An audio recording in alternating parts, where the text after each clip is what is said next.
Hey guys, and welcome to today's episode of Behind Closed Doors. Today the workshop is smoke and props. Now what is smoke and props?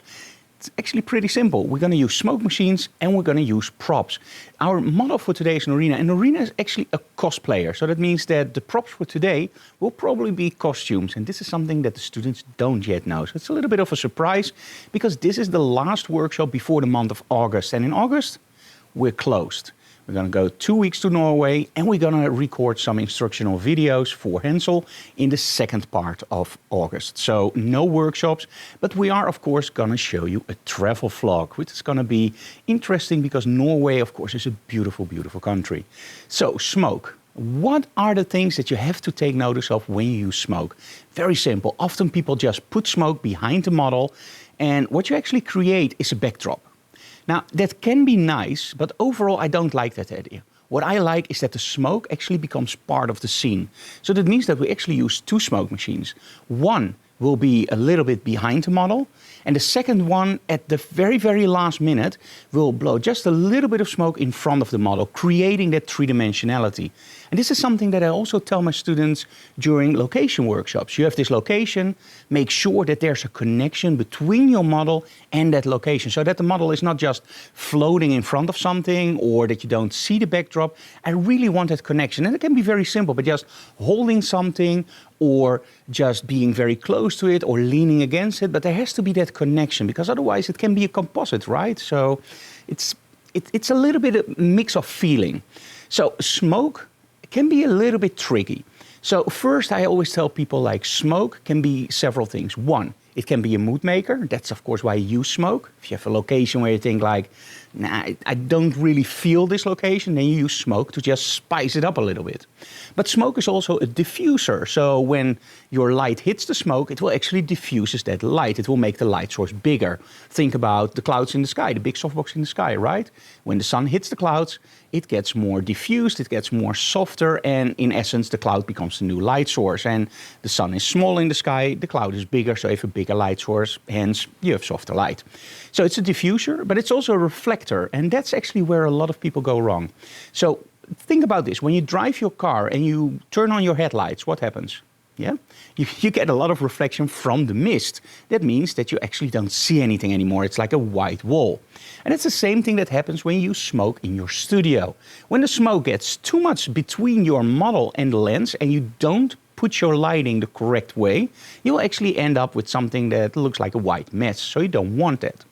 So how do we solve it? Well, in the video you're going to see that we're actually going to use the lighting under different angles. In other words, not straight on the smoke, but just a little bit in between. And we use grids for this to really narrow the beam of light. So you have the mood maker, you have the reflector and the diffuser. The thing is, light metering will be incredibly difficult because you never know what's going to happen. So this is this kind of workshops where the end results, normally we shoot with light meters. We're still going to shoot with light meters, of course, but normally you trust the light meter and you don't have to change anything afterwards.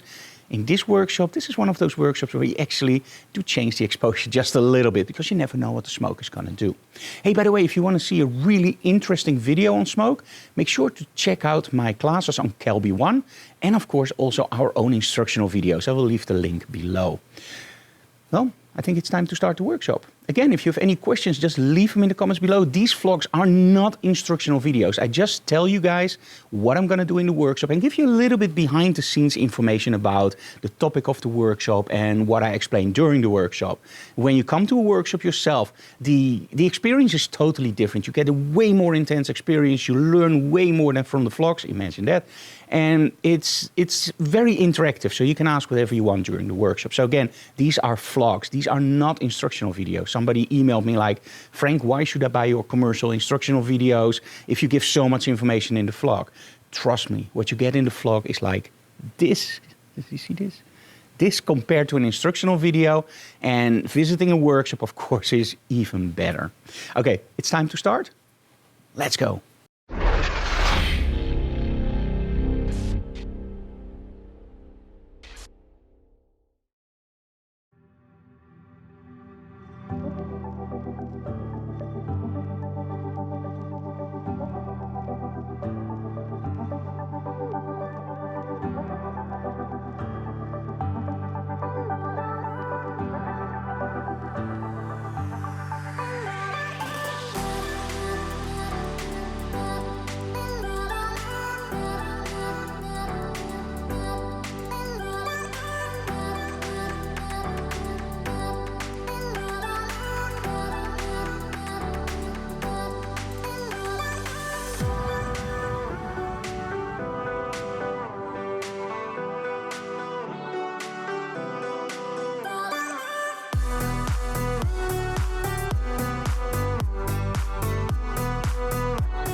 Okay guys, and that was the workshop. Now this was the last workshop because the whole month of August we are in Norway and we are gonna take 2 weeks off.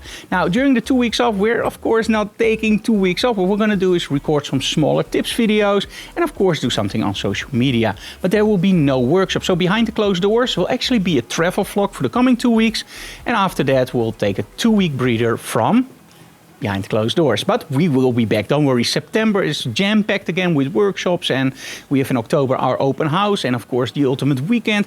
By the way, if you want to have the best workshop I teach, make sure you check out the ultimate weekend. I will leave the link below. So you want to see the results from today, right? Here we go.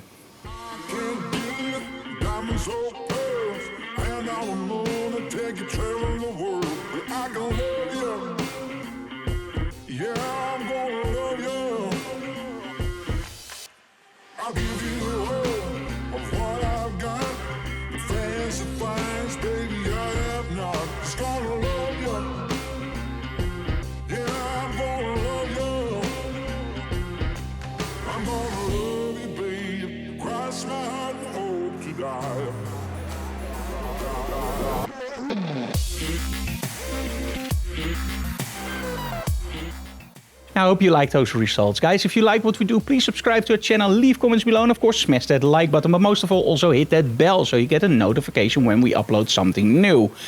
But also, if you want to support our channel, make sure to check out our Patreon. Because Patreon, you actually help us build everything we do online, and it really helps out. And you can be a Patreon starting at $1 a month. What do you get? Information on a closed-off Facebook group, behind-the-scenes images, you get portfolio reviews, photo critiques, and a lot more. So it's really interesting. So check out Patreon. And of course, well, from the bottom of my heart, see you again next time, guys. And the next time is going to be the travel vlog to Norway. If you have any questions, leave them below. Bye-bye.